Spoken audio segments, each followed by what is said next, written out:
everything from my side, and the floor is yours, Ruth. Thank you. And I will share your presentation. Just a second. Thank you, Michaela, and I maybe can just start talking while you put the presentation on screen.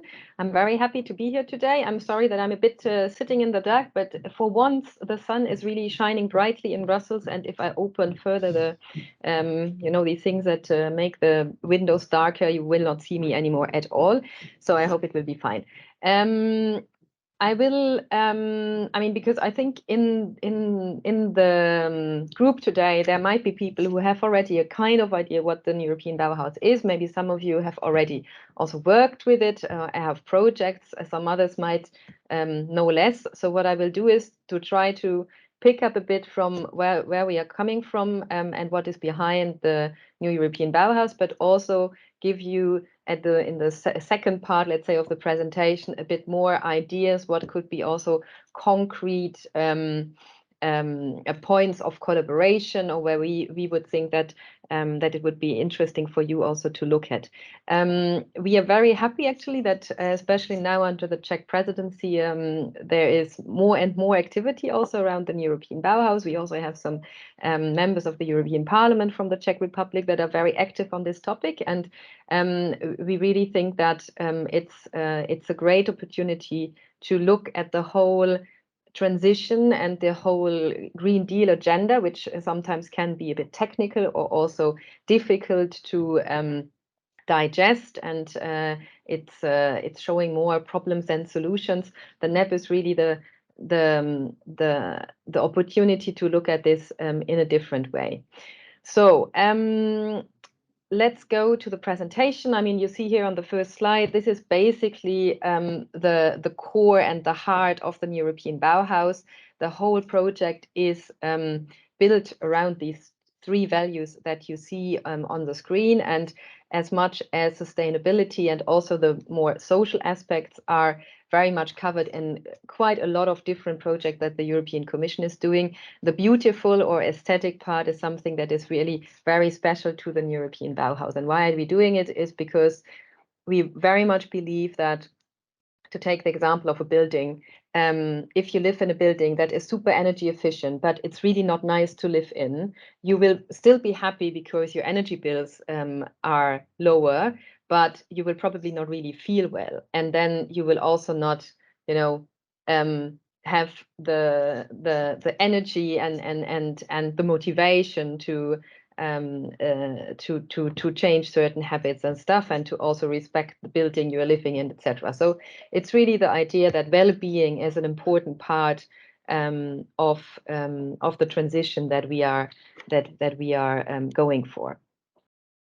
So I will not go too much into these details because it's really very much now we have moved forward. I mean, the Bauhaus was now, the team is now working since a year and a half, but here you see again the principal thematic axis that the new European Bauhaus is looking at, and it's very much both looking at concrete change on the ground. So we really want to see changes happening that have a positive impact on the life of everybody basically in the European Union. And at the same time, it's more also about the change of mindset and really to think together about how can we build this different future. So in European politics, nothing happens without a nice document. So also the European Bauhaus, we published a so-called communication basically a year ago. What is a communication? A communication is a policy document where we actually outlined what the European Bauhaus is about. You might know that before this we had a long co-creation period. So we actually did not put on the table, okay, this is the European Bauhaus, if you like it or not, but it was more a kind of invitation to everybody to tell us what we should do in the European Bauhaus. And then based on all the inputs that we had received, and obviously also based on the vision that we had in the House and that the President had, we put together this communication. And if you are really interested and want to know everything about the NEB, I can only invite you to read this document. It's not very long, and we try to write it not in a too bureaucratic way, so it's rather digestible. So this is a bit to show you where we are now in the process. I already talked about the first part that you see on this timeline. And now we are obviously moving towards the end of 2022. We had different things already happening. I will not go too much into the details now because it comes later, but it's really just shows you that there is an ongoing process and that the Bauhaus is growing and that it gains more and more momentum. At the heart of the Bauhaus, obviously, we have our community. On this slide, you just see two pictures of two different types of groups in this community. On the one side, with the president, you see the so-called high-level round table. This is an advisory group that is advising the president and the team since the beginning. People coming from different areas, from architecture to education, from digital technology to arts, so to cover really all the different aspects that we have in the European Bauhaus. On the other picture it was the first meeting of the so-called national contact points.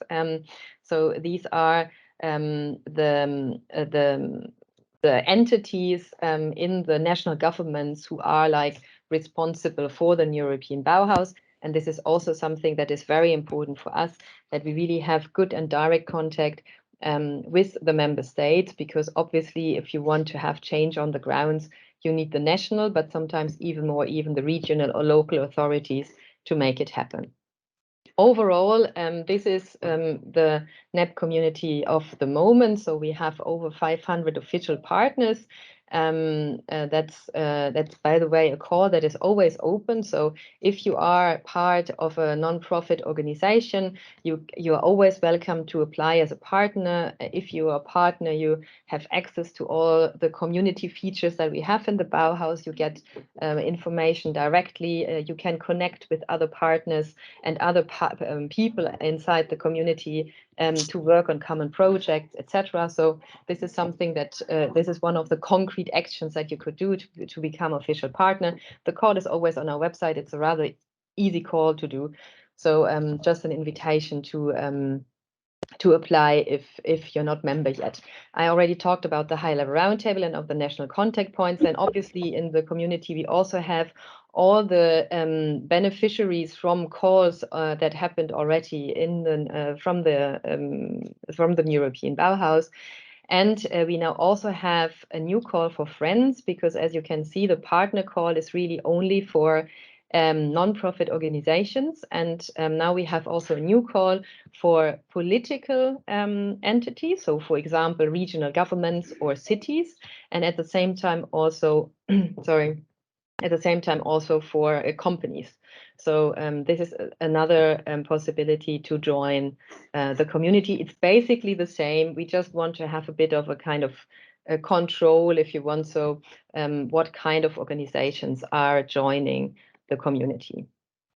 This happened rather recently, and we are very happy about it. Our new high-level roundtable became bigger, and we are very happy that we could welcome these 3 new members. Well, a bit by coincidence, all 3 of them come from the African continent. And this just shows you one thing that is very important at the moment, that with the European Bauhaus, we really want to go broader and not only concentrate on inside the EU, but also have this global dimension in mind. And we are very happy now with these 3 new members that we can also work more on this global dimension. Some of you might have been part of or have seen maybe the European Bauhaus Festival that happened in June this year, mainly in Brussels, but we also had so-called side events a bit all over the European Union, over 200 of them, over 200,000 people participating in all kind of online and offline events. And this is really important for us as well. I mean, this kind of festival, it was not a typical, boring Brussels conference inside a conference center. We went into the city of Brussels. We had an open air stage where a lot of things from music to performances happened, but at the same time also political discussions. And we really felt that a lot of people engaged suddenly into these political discussions just because it was presented in a different way. And this is one really of the very important parts of what we are doing in the European Bauhaus, also to try to find other ways of doing and also communicating politics. The festival will happen again in April 2024, so you can already prepare for it and think about events that you might want to prepare for the festival. And the idea will be again that the main event will happen in Brussels, but that we hope that we will have also again really events all over the union, and it really can be quite of everything. It doesn't need to be a super high level, super big event. I remember from this year's edition, in the opening session, we had this kind of connections to different places in the union, and there was one connection which didn't really work out technically because it was raining a lot. I wonder if it was not even in the Czech Republic, but it was basically just citizens doing a very small event. But the president was so impressed by this, and this was one of her best memories afterwards from this opening session, seeing all these different kind of activities and people investing into the NEB. The NEB Lab is really where the content is happening now. So this is where we have different projects. Some of them are led by the European Commission. Some of them are led by the community. And I will not now go into all these different projects because it would take too long. But the important thing is that if you are a partner, if you are a friend, you can be part of these projects. You can shape them, you can contribute to them, you can implement them in your region whatsoever. So, and you can also bring your own projects to the lab and get support for them. So this is really also another possibility to get active. This I jumped because I talked already about the friends. So now I'm getting a bit to the financing or funding possibilities inside the NEB. We are not a rich program. Actually, the European Bauhaus for now is no program as such, but we have calls in all kind of different areas of the Commission, and my colleague will go more into what we are doing with Horizon. But here you see another possibility, which are the yearly European Bauhaus prizes. We had the second edition this year, and the call for next year's edition will open beginning of December. So look out for it from the 6th December onwards. And the prizes are really meant to support smaller structures, grassroots projects, very tangible projects on the ground where change is happening in a neighborhood, in a rural area with a research project. And we are very happy that we are having all these very motivated winners, and we see as well that some of them then get further support in other structures of the Commission, for example, with the European Institute of Technology, that they really can grow and also scale up what they are doing. Another important financing instrument for us are the so-called lighthouse demonstrators. I will not go too much into the details because this is also something that is covered by Horizon. This was the first generation of lighthouse demonstrators that happened this year. Now we have another call open, which is the second generation of the lighthouse demonstrators. It's open just right now. It's happening under the urban initiative from DG Regio. And with these lighthouse demonstrators, this is more for the bigger projects, for the transformational projects in a district, in a neighborhood.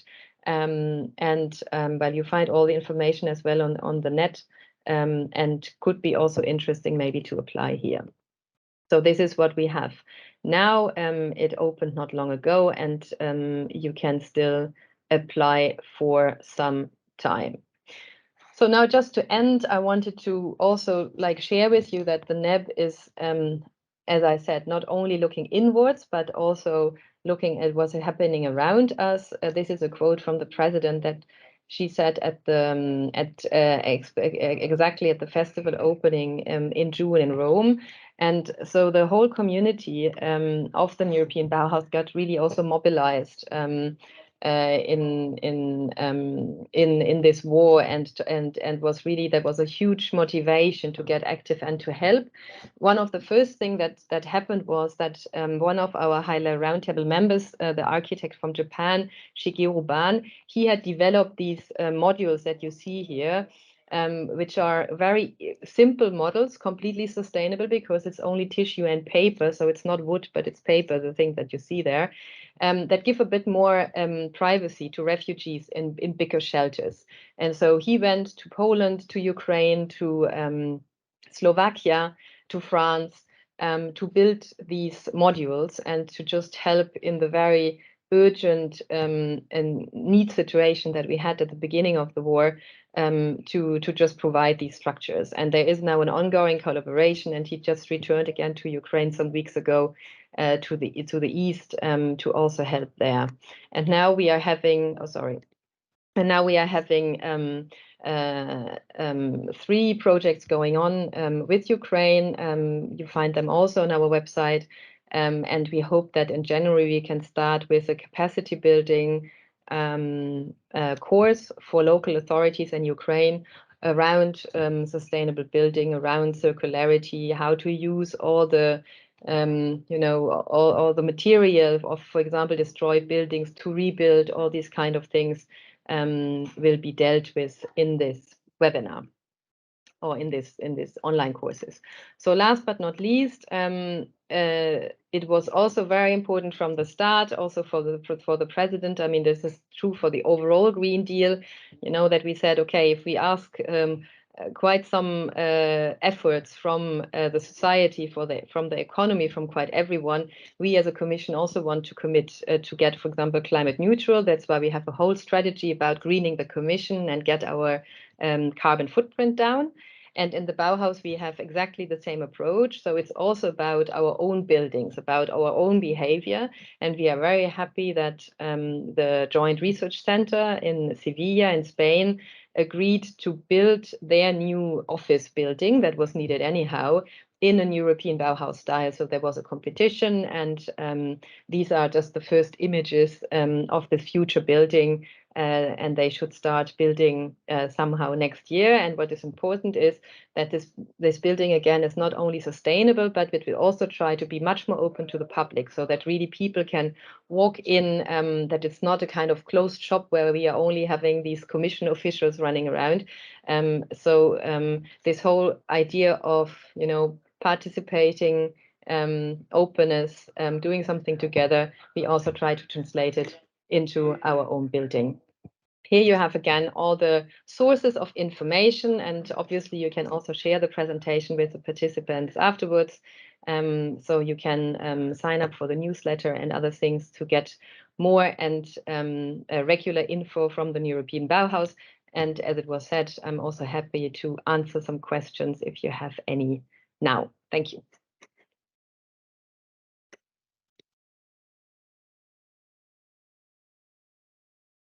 Thank you very much, Ruth, for your very interesting presentation. I'm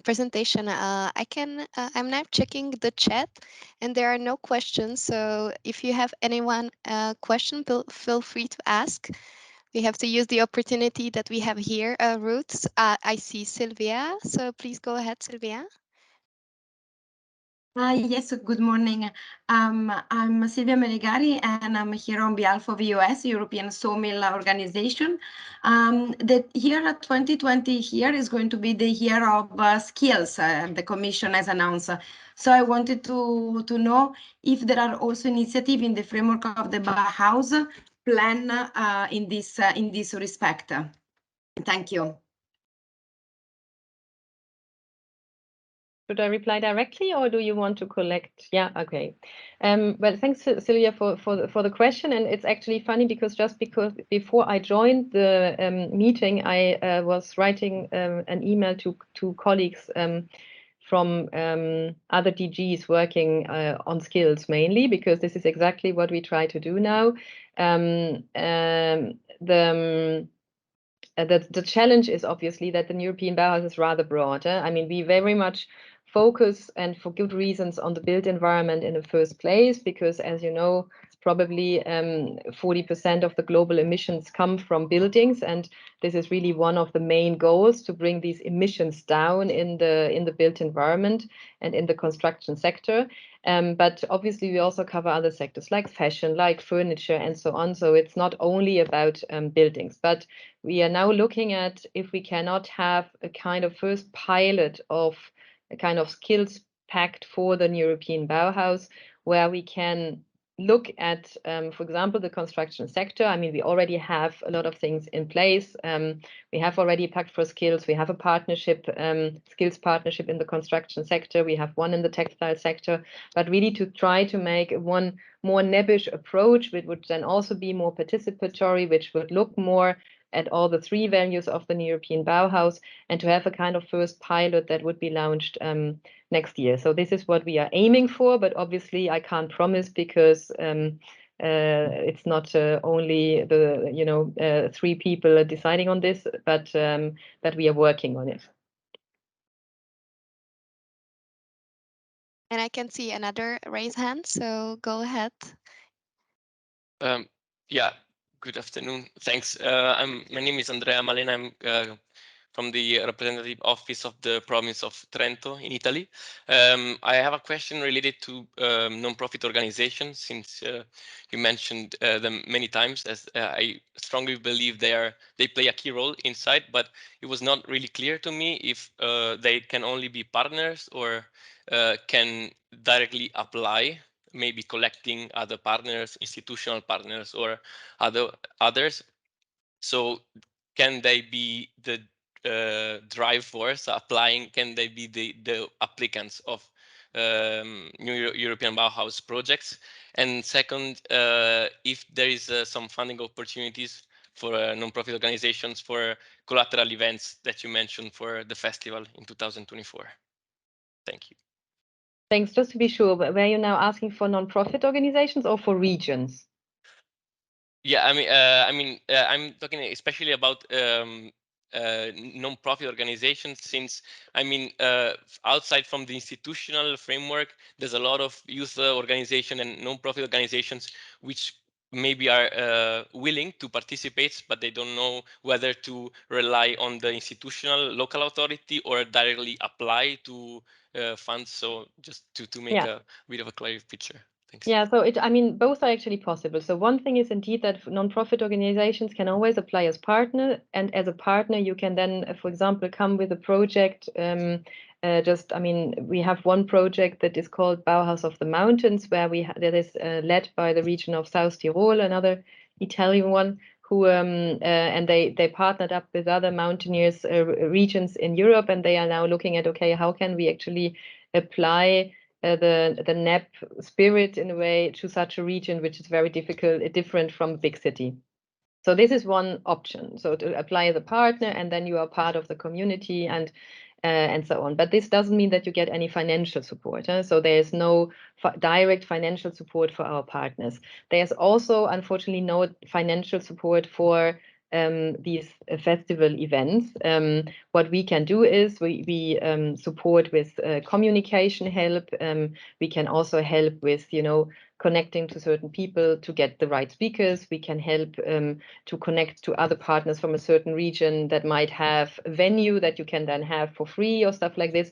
But we don't have money to say, okay, if you organize an event and you are selected, you get 500 euros or 5,000 euros to organize something. Unfortunately, we just don't have that budget. The other possibility, then we have calls that are more targeting not so much the bigger entities, but really smaller entities. So we had in the past several calls in the framework of the KICS and the EIT that were really targeting small organizations, and this is also something that we will continue doing next year. There's also now a new KIC of creative industries that will work also on the European Bauhaus, and where we will for sure also see calls that are more going towards smaller entities. But of course, non-profit organization, and be it now a university or an NGO, can always partner up with a, like the classical consortium structure, and then, for example, apply for the bigger demonstrators. So these, I would say, are a bit the different options that non-profit organizations would have. There might be others that I forget now, but at least, yeah, these are some of the possibilities. Okay, thank you very much, Ruth. I see one last question. Do you have still time for one last question, Ruth, or you have to leave us? Okay.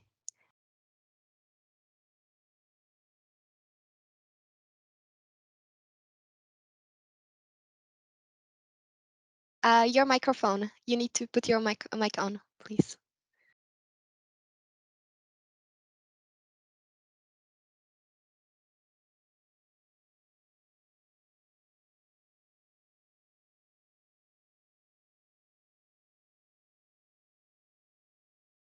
Unfortunately, we cannot hear you. So maybe if you can type your question into the chat.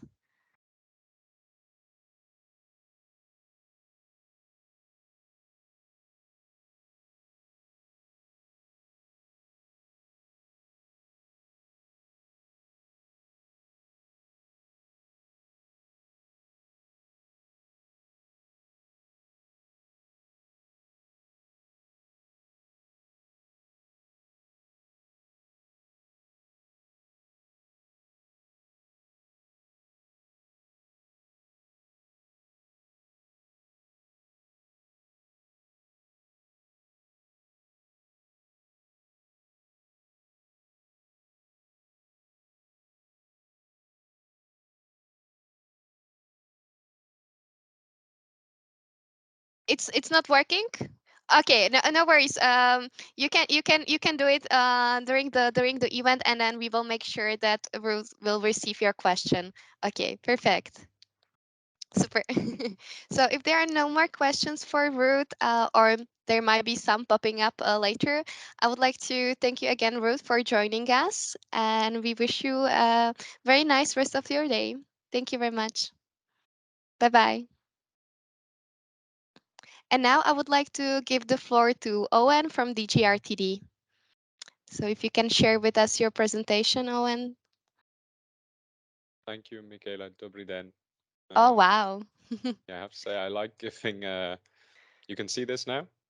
Yes, if you can just put it into the presentation mode, that will be perfect. But I think we can also follow this way.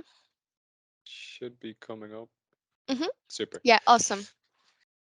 Yeah, no, I love giving presentations to a Czech audience because I was actually born in Prague myself, so I have some connection, although my Czech is very limited to čtyři pivo, maybe. That's about it. So today I'm going to talk about the research and innovation contribution to the new European Bauhaus. And I think it's useful to zoom out a little bit first and consider the European Green Deal as a whole, because this is where the new European Bauhaus stems from. So obviously the Green Deal is our ambition in Europe to be climate neutral by 2050. And then as part of this, you have the new European Bauhaus, which has been called the soul of the Green Deal by the president. And I think this is important to keep in mind because ultimately the new European Bauhaus is more or less in service of this greater ambition for climate neutrality and what we're doing 30 years into the future. As part of the Green Deal, research and innovation is critical, you know, whether it's looking for climate science, for transforming the energy system, for smart and sustainable mobility, for food systems, whatever it may be. And we think the same is true of the new European Bauhaus, obviously specifically when it comes to transforming the built environment and making it more climate friendly, but not only. And the new European Bauhaus is a very transdisciplinary initiative. So it's, you know, not just about the worlds of art and culture and design and architecture, but also making the connection with science and technology and research.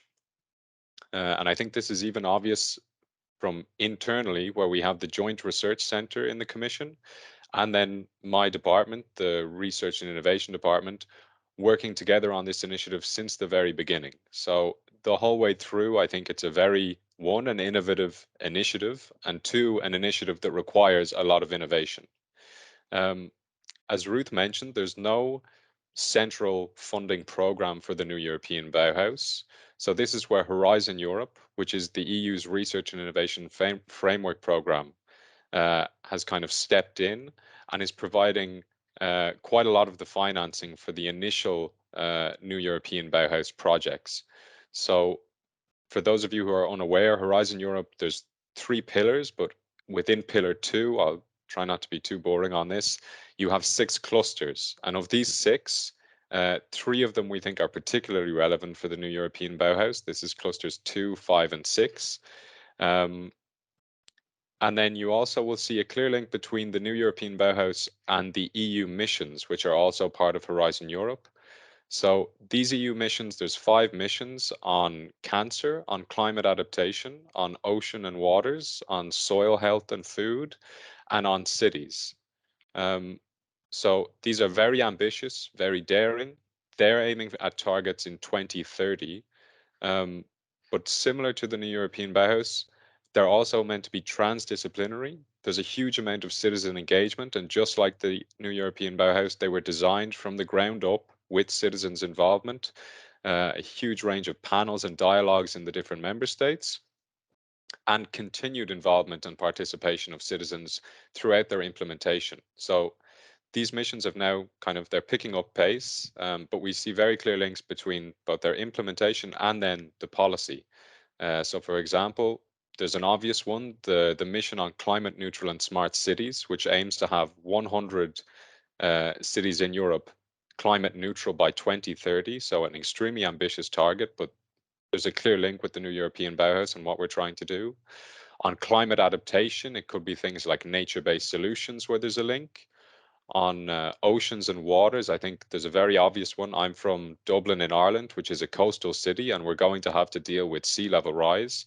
And I think then you can consider how to bring the new European Bauhaus into that dimension. On soil, there's obviously urban greening and urban farming or spatial transformation.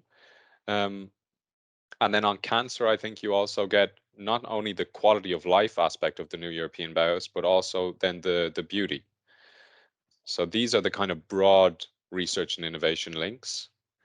And then more specifically, there was the first work program of Horizon Europe, which was 2021-2022.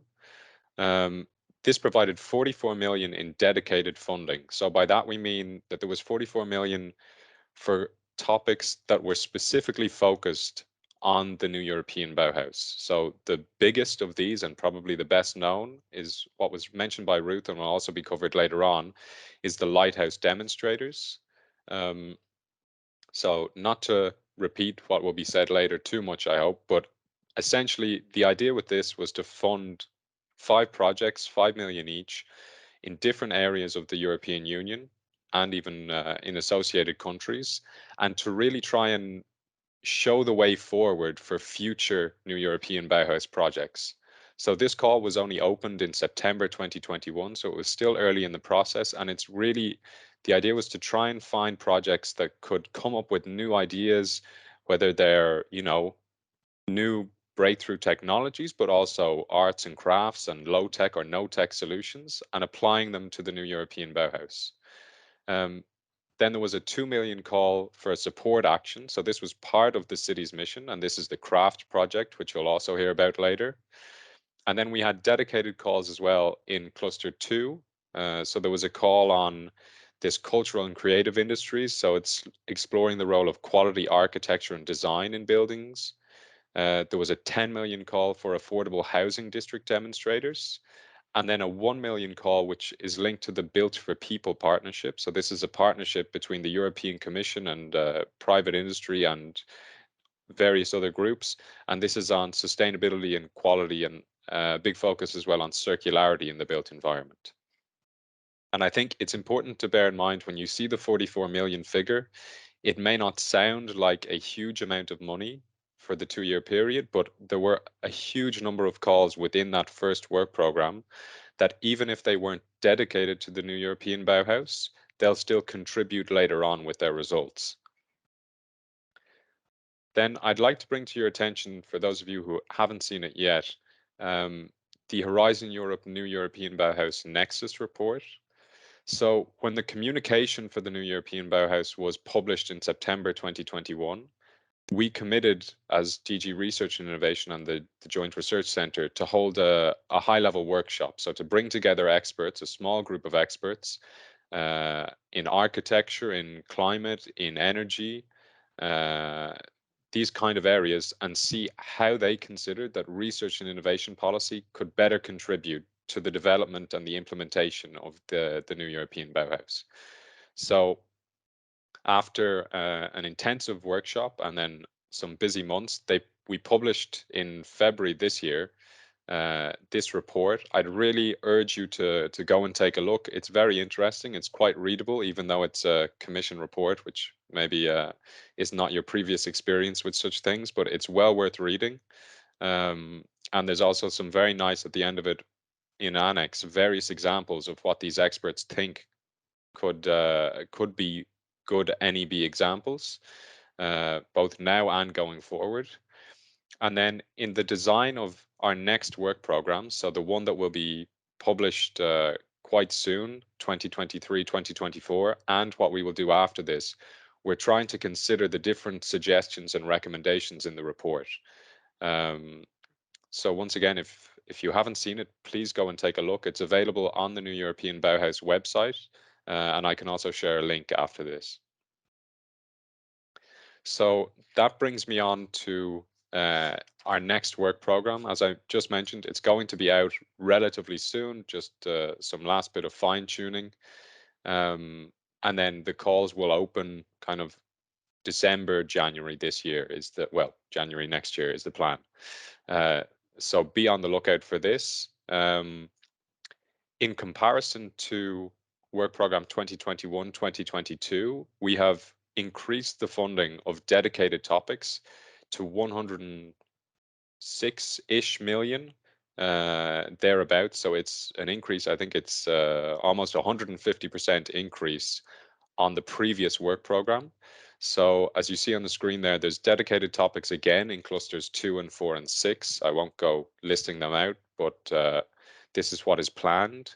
And then on top of this 100 million, there are again more topics that refer to the New European Bauhaus in their topic text. So whether it's an element of context or, you know, scope, this kind of thing. And then, of course, there are a lot of topics that may not even directly reference the New European Bauhaus, but will still provide useful solutions. But just to give you an idea of some of the topics that are not dedicated, which of course will be available on the NEB website, and there'll be a lot of, I'd say, fanfare around them. Please have a look at them when the work program becomes available. But there's also these relevant topics. So it's on things like education and training, on data analysis of materials and products in the built environment, on repair of civil engineering infrastructure, on the construction and renovation kind of side of things, on nature-based solutions, but not necessarily in terms of climate adaptation, but more ocean-based or blue-gray solutions, on the bio-based industry and bio-based products, also including textiles there, and on urban farming. So, as I said, please take a look when this work program is published later on this year. And I'd encourage you all to consider, you know, which calls best fit your organization or NGO or region, and see if you can apply. Then finally, I'd like to finish just by highlighting a few other opportunities within the research and innovation world for the New European Bauhaus. So some of these, there's an overlap with the work programs. For example, the two partnerships that you see on the screen there. So as I said, you have the Built for People, which is focused on a holistic approach to the built environment. It's a co-program partnership, and it's about high quality, low carbon, energy and resource efficient built environment. And then there's also the Driving Urban Transition Partnership, which, as the name suggests, is about urban transition specifically. But it's looking at things like circularity and circular urban economies, about positive energy districts, and then the concept of the 15-minute city. Then, as part of, I mentioned previously, the 3 pillars of Horizon Europe, part of Pillar 3 is the European Innovation Council and the European Institute of Innovation and Technology, or the EIT for short. And then also the KICs, which are the Knowledge Innovation Communities. So Ruth had mentioned that there is this new KIC on creative industries, but there's also what we're calling the cross KIC on the New European Bauhaus specifically. So as you see there, it involves a variety of the other existing knowledge and innovation communities. And this is another area where you can maybe get involved in, both through its work with the New European Bauhaus Lab, which is open, as Ruth said, for the partners and friends and the wider community of the new European Bauhaus, but also through calls that the EIT will launch. So I think that's a very quick overview of the research and innovation contribution to the new European Bauhaus. I think within the first 2 years of the program, we've already seen a lot. I'm excited to hear more from the actual projects themselves, from NEB-STAR and Craft, their angle and what they're doing, and the kind of the way they're moving the initiative forward, which is what we want to see. Obviously still at an early stage. And then also I think you'll be excited when you see yourselves the future work program and the opportunities that are available. Thank you. Thank you very much, Eoghan, for your presentation. And also, I must tell you that your Czech it's very good. Like I was super impressed, and I didn't expect it. So yeah, that was nice. I was just have been wondering, because you have mentioned that there will be the new work programs, and you said that they will be published soon. Shall we expect them around November or December? Do you have any more information on that? So I'm thankfully not too involved in the very final negotiations and different things that are being changed, but I think it's safe to assume before the end of this year. So I guess around December is keep an eye out, but I'm Okay, sure perfect. there'll be a big press release and it'll be made available. Okay, thank you very much. There are no questions in the chat, but there is now opportunity for questions. If you want to ask, feel free. If no, we can move on to our next speaker, who is Tomáš Vácha, and he will tell you more about the project NEB-STAR and the craft initiative. So Tomáš, if you can share with us your presentation. Thank you very much. Well, I hope it works just all right.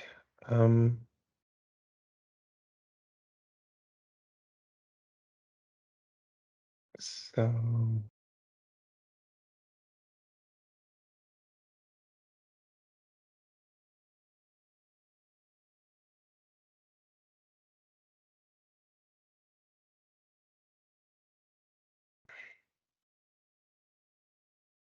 yep. So good.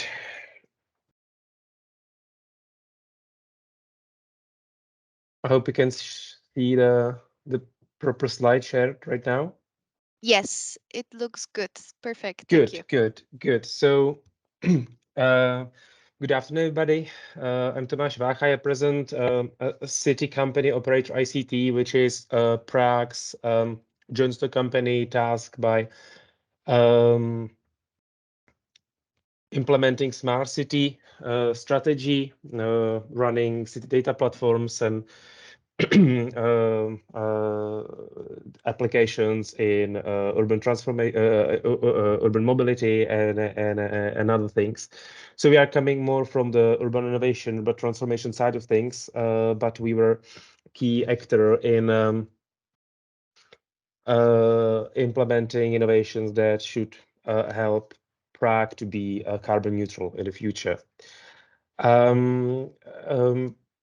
I was asked to tell a little something about our approach to international collaboration and to European Bauhaus and how it links together in the two European Bauhaus projects we have.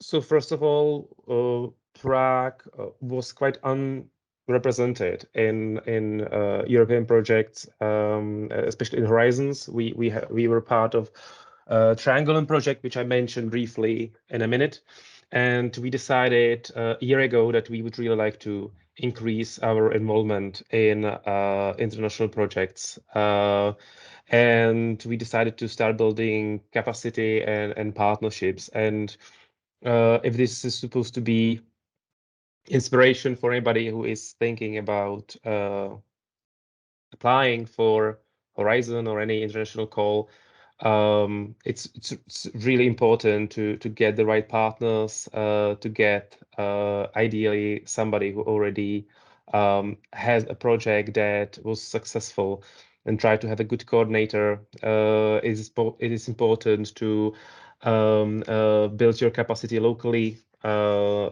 involve the right partners, and ideally create innovation teams or collaboration that spans across individual goals and really decided, okay, we want to do this topic internationally and meet regularly and really not just trying to go for a call and then stop the coordination. If you want to succeed success, if you have no success at the first time, just try again. Through our effort, we linked with Norwegian Technical University and Czech Technical University in Prague as a local partner. And one of the first opportunities to participate in international projects were a NEP, NEP calls. And luckily, the projects we joined were successful, both of them. So we are now part of CRAFT project, and through collaboration with the university and directly in new NEB-STAR. And why we decided to go for those projects, even though we are not really primarily a creative sector or construction sector per se.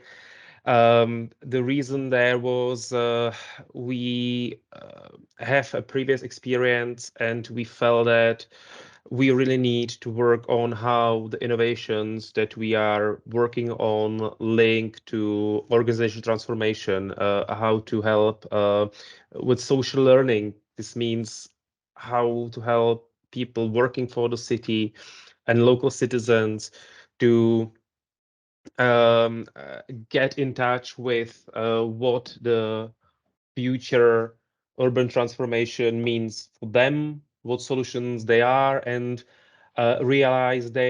find new roles, organizational models for adopting new ways of doing things, not just in construction, but mobility, energy.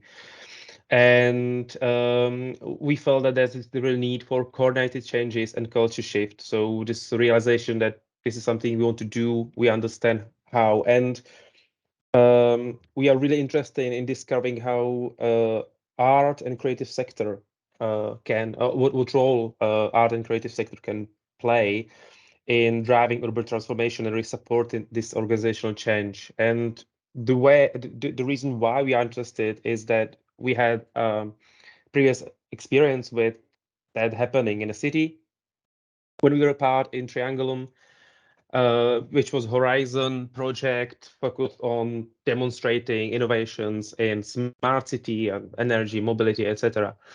And we were one of the cities that were supposed to learn from the more experienced ones. And what we found out is that we didn't really replicate any specific technical solution, but in the process of interacting with other cities, with working together with local partners, we started to understand what is needed for us to start transforming, to adopt new ways of managing innovations, in running successful pilot projects, how to learn from them.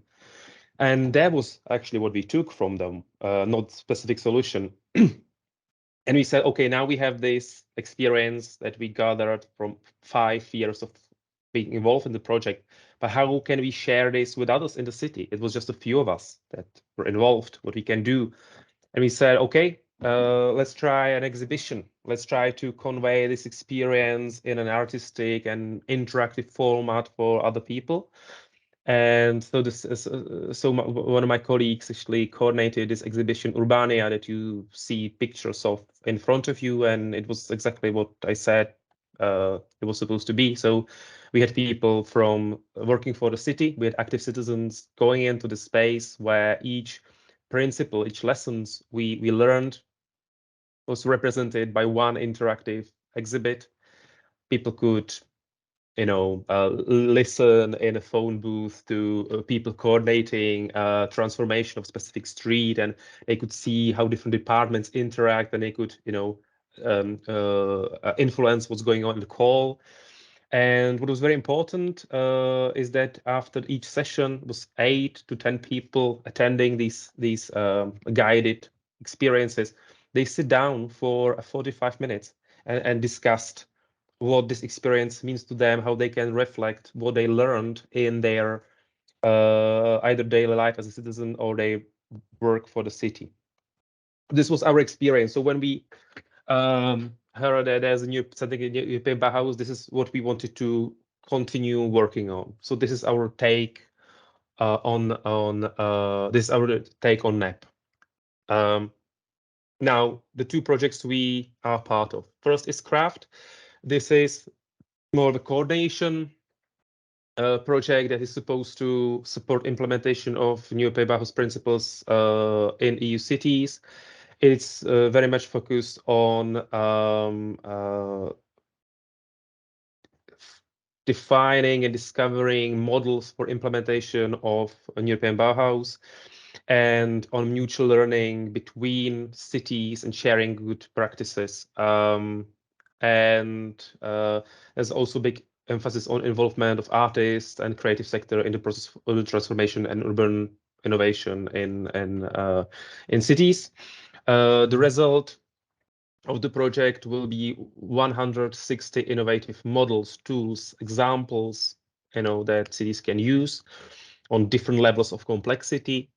We have 3 sandbox cities, Prague, Bologna, and Amsterdam, that are more involved in, discovering those models and trying them in their pilot projects and then referring back to the community what lessons they can share.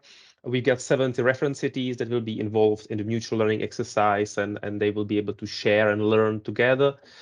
And through mutual learning exercises, we will have storytelling campaign trying to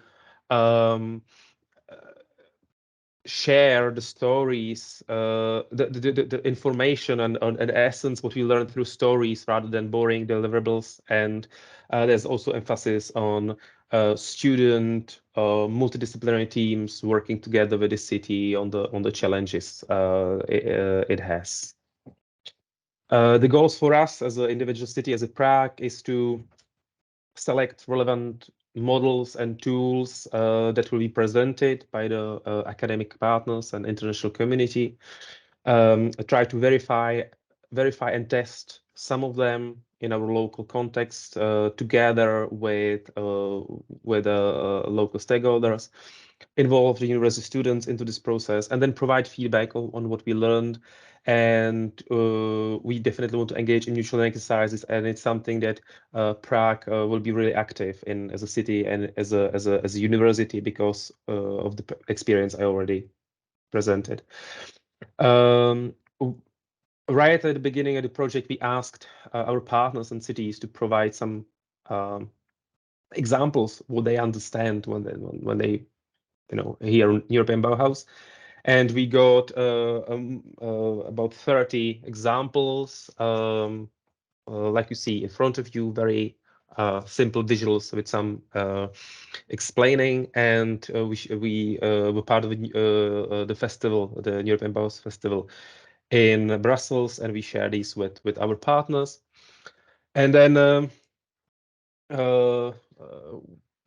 we are also part of NEB-STAR project, which is strange because it's New European Bauhaus Stavanger, which is a city in Norway.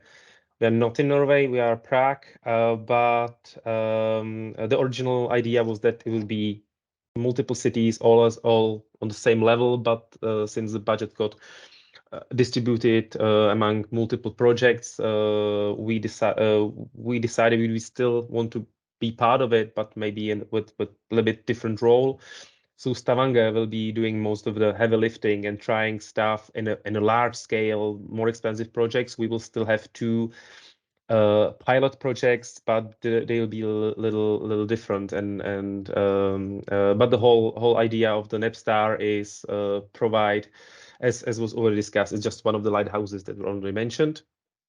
And the pilot projects we want to test, or the activities we want to test, the main pilot projects are, one of them is taking the exhibition model that we already tested in Prague and make it more accessible, because the original exhibition was really sort of VIP thing just for the very active citizens and people working for the city. It was an enclosed area, limited capacity. So we want to take this and take it to the streets and create the same experience, use collaboration with artists and in creative sector to show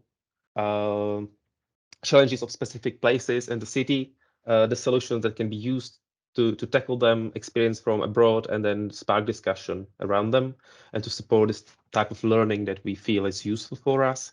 We'll have a Smart Prague Center as a co-creation center where we'll also try to sort of combine people that originally work for smart city, creative sector, people working on urban development and create environment and innovation teams that would together tackle challenges. And in general, we will then select a couple other projects that are ongoing, and we'll try to put a NEP layer onto them. So trying to figure out, based on what we're learning from the international community, based on our understanding what NEP, how can we improve those projects that are already planned to be more inclusive, beautiful, and etc.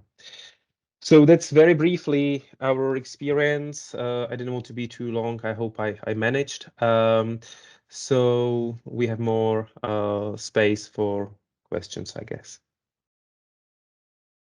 or discussion in general. Many thanks, Tomáš, for sharing with us your experience, and I wish you a good luck with all of your ongoing projects. In the chat, there are no questions, but if you have something you would like to ask Tomáš, you can use the opportunity now. If no, we still have time after the presentation, so then we can also discuss it. So I see no hands. So I think we can move on to the last speaker, Martin, who will tell us a bit more about his project, Reclaim Žižkov. Right.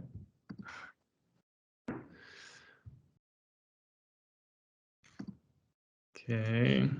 Can you see my screen? Can you see it in the full screen mode? Perfect. So, good afternoon. Dobré odpoledne. My name is Martin, and I'm here to present the project Reclaim Žižkov. And my task is to introduce you the NEB prices from the perspective of a participant. This is a proof that I've actually been there. The project was actually awarded a run-up, which means the second place in the category Regaining a Sense of Belonging. And this is me on the stage talking to Ruth that was presenting before. That's the moment when you're supposed to say something smart. I didn't prepare my speech too well, but I got a few laughs from the audience, so it was all right. This is what comes after. If you want, it gives you some publicity. You can give some interviews and discuss the idea that you have more publicly. You can give, you get invited to some webinars like the one we're doing today. And that's also the moment when, if you need to talk to someone important, like the mayor of Prague municipality, you can go, a European Commission thinks this is a good idea. Do you want to talk? And it usually works. There's an important difference in applying to the Rising Stars, which means that you have an idea or a concept that you're applying with, and there are awards, which means you are already working on a project that has some results. I'm only saying this because there's going to be the experience is going to be different in each of the categories. And yeah, I was obviously in the Rising Stars, which means I had an idea, and I'm going to take you through the process of getting that idea a shape, applying to the prices and what comes after. How did I know about the prices in the first place? I have a friend who's working with Martin Rauch, which is a company that builds houses out of rent earth, and their project or their product, got awarded in 2021 in the first year of the prizes. They also collaborated with an architect from our school, whose project got also awarded.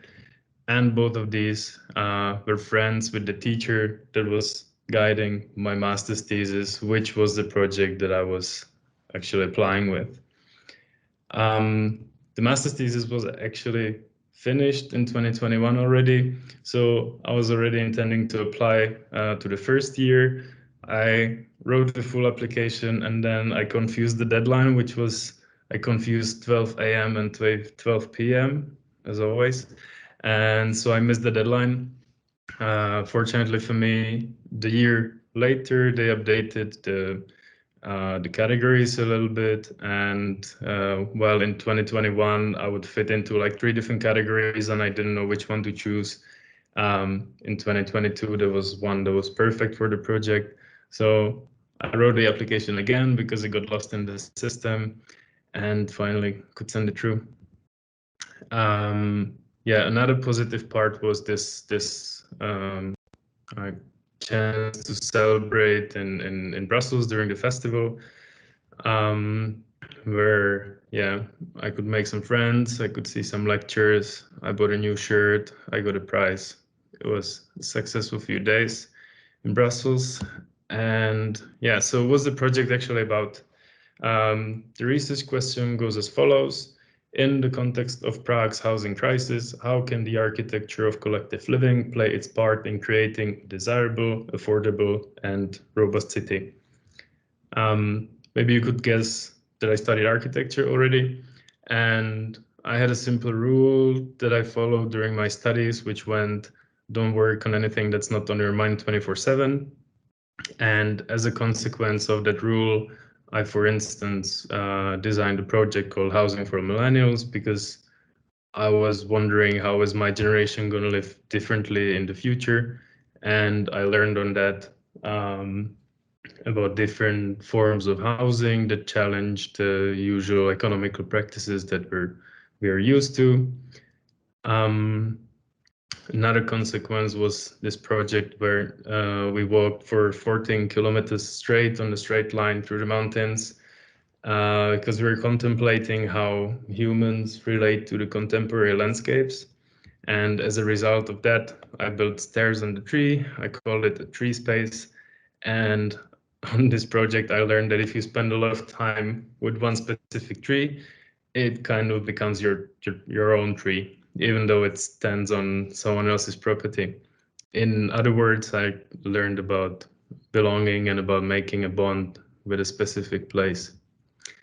Yeah, and then I was, of course, wondering, as everyone else, what the hell is going on with all the major cities having housing crisis, and how can I interfere as an architect into that, or if I can do anything as an active citizen that just needs to pay rent and wants to live in a place. I noticed there's still quite a number of empty houses in Prague, and many of them owned by the municipality. And I started looking into how these houses could be used as a tool to leverage this kind of super privatized housing situation in Prague. I proposed a couple of interventions of how these houses could be reclaimed for housing, embracing the renovation revolution and the sharing economy, because of course money is a big issue in this topic. And these houses would be refurbished using a collective financing and collective ownership model. And these collectives would decide how they use the building, so it gives something back to the city. They could, for instance, open a cafe or a community garden, and these spaces would generate some kind of public life. So there will be something given back to the city, and ideally it would also generate some supportive income to the collective, so they could it could help to pay off the initial investment. The aim is to search for opportunities like this all over the city and to grow a movement that would collaborate ideally with the municipality on promoting affordable and collective housing. I called it a collective living network, which is a system where these independent houses communicate via an online platform that helps to make collective decisions and allows the members, for instance, to swap apartments if their life situation changes without having to move or to leave the community. And it would open the possibility to circulate resources and ideally support more projects of this sort and grow the network. I'm also obviously oversimplifying some complex issues like commodification of housing, missing legislation, lack of diversity in housing solutions, and so on. The point of this project was to present a narrative that helps these very complex issues that I also studied quite in depth, that the narrative helps to digest them easier. So Reclaim Žižkov is a proposal for an initiative that that promotes diversity in housing solutions to become more affordable, more inclusive, and more collective, and imagines Prague as a place where houses are inhabited and open to the many members of the local communities, and the communities are active in reshaping the neighborhoods. Of course, the project is not just me, but there's neither legal entity that would represent the people that are involved in it. At the moment, we keep it as an informal initiative. We call it Reclaim Prague because Reclaim Žižkov is only a specific project of Reclaim Prague. And yeah, we're figuring out our way through this process from turning this concept into something physical or something real. And yeah, but this process will, of course, take a long time. And yeah, not only, but also because as architects, we're in this paradoxical position when we are like we're in the best position to see what problems are there, and we're in the worst position to actually affect them because architect is usually in practice the one that like the last piece in the puzzle. So for that reason, this slide is missing another element, which is this environment or this ground upon which everything happens. And there's a lot of work to be done on this ground. It's not only missing all the legislative framework and the financing possibilities, but there's also space to work on the civic engagement and exercising the right to the city. So in future, the work of Reclaim Prague will probably look more like this. And within this space, we'll be looking for opportunities to take some action and have some impact. So it will be probably more of many different kinds of events, including discussing, figuring out, failing, discovering new options, researching, and all this sort of stuff. And thanks to the support from the new European Bauhaus, we now have more room to actually focus on these activities.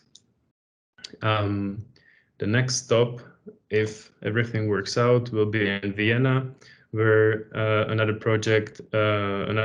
awarded project called Gleis 21 opened a 1-month residency for the Bauhaus finalists, and Reclaim Prague is applying because this project, Gleis 21, is exactly the collective living project that we're trying to promote in Prague. So if it works out, we'll be learning from them how this is done in practice. So I'm looking forward to that. And yeah, I hope this gave you a little bit of insight into what it means to take part in the prizes and get some support. Thank you for your attention.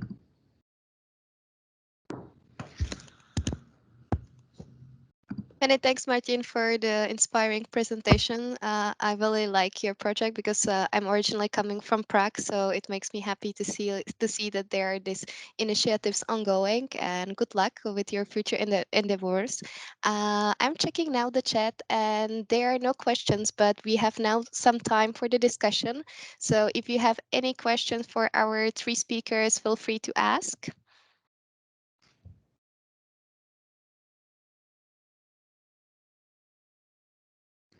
I see one hand raising. Okay. I think we can hear you now.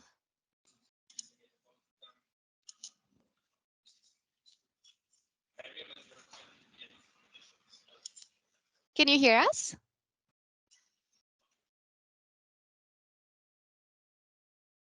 I see that we have some technical issues here. I can see that your mic is muted at this moment. So if you unmute yourself, maybe then it will work to ask the question.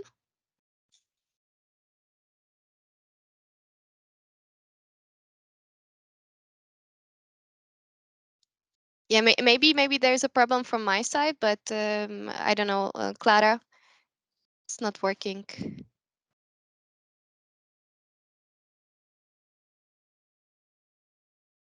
Okay, so maybe if you just can type it in the into the chat, and then it's easier for us, because I don't know what it's not working here, but we cannot hear you much. Or maybe now I can see some noise. Hello, yes.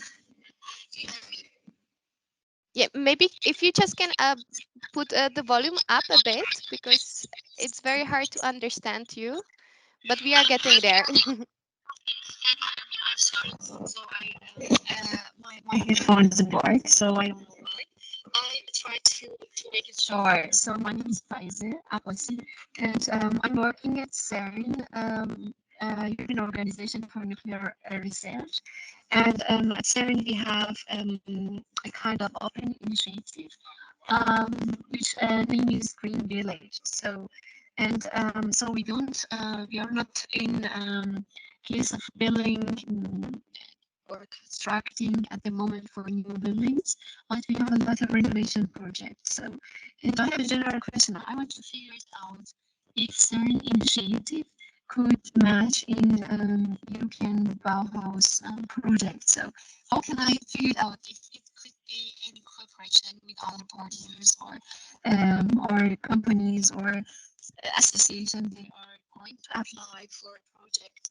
How can I figure it out if Ferris is eligible for the Bauhaus project? And the second, so how we could make a kind of networking to partners you already have, or they are interested in European Bauhaus project. Thank you.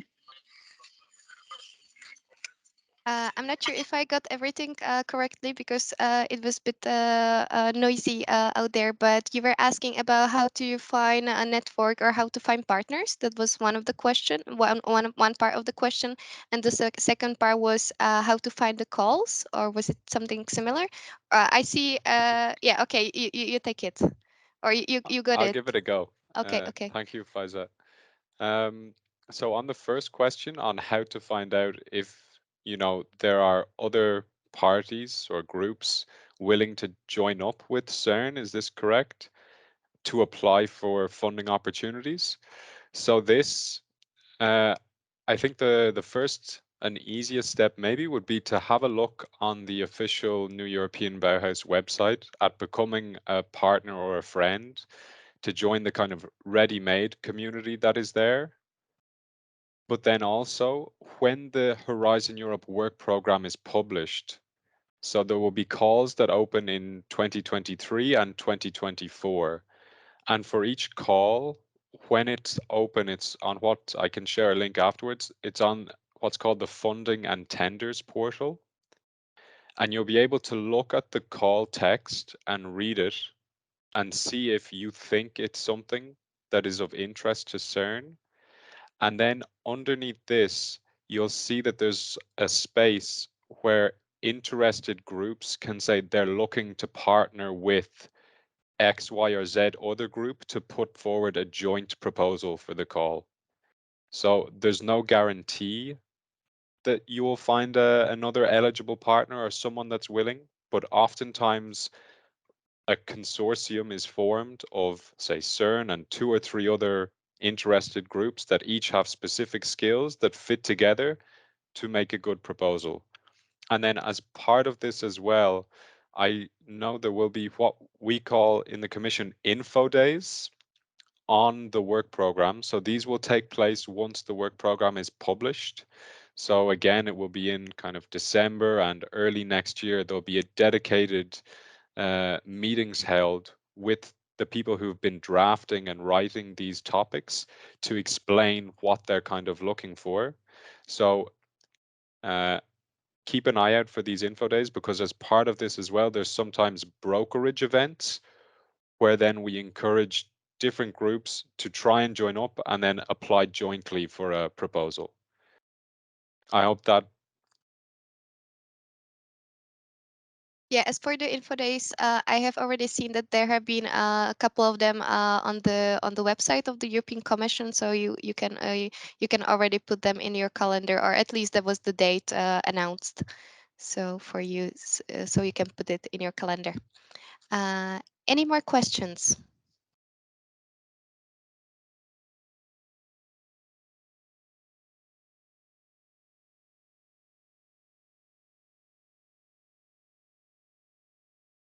It seems like that you had such a great presentations that there are no questions, which is good. So if there are no questions, I think we can finish the meeting.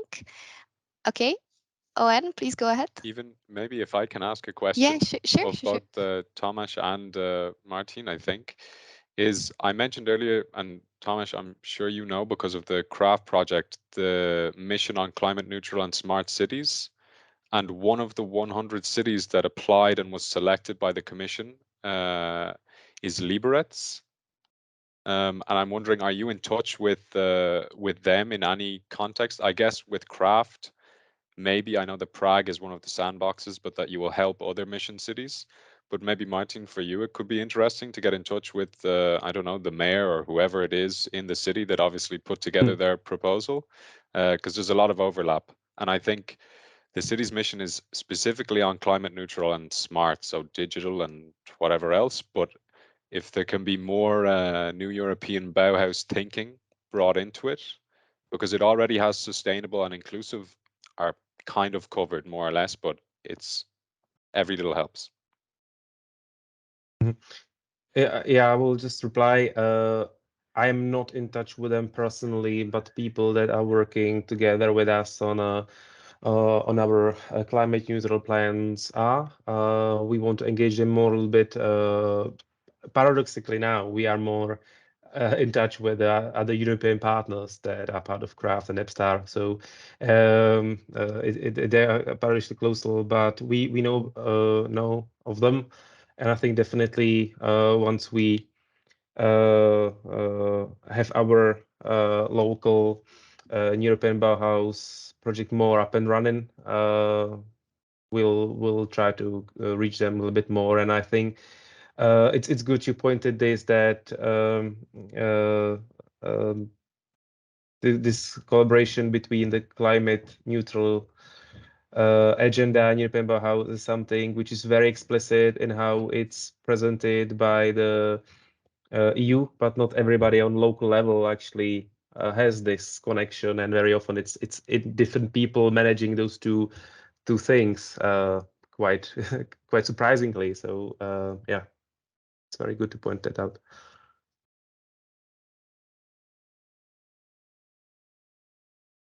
Thanks. Thank you.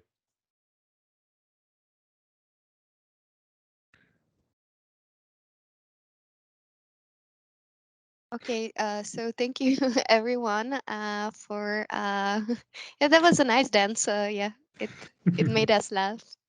Okay, thank you. Okay, I'm completely lost now. Yeah, so thanks a lot to everyone for joining us on our webinar. I would like to also say a huge thank you to our speakers that they found their time to present their interesting presentations. As was mentioned at the beginning of our webinar, we will provide you with the presentation together with the link of the recording in a couple of working days, and that's everything from my side. Thank you for joining us, and see you soon at some other cello or technology center events, and I wish you a beautiful rest of your day. Thank you. Bye bye. Thanks. Bye. Bye. Bye. Thank you. Thank you. Bye.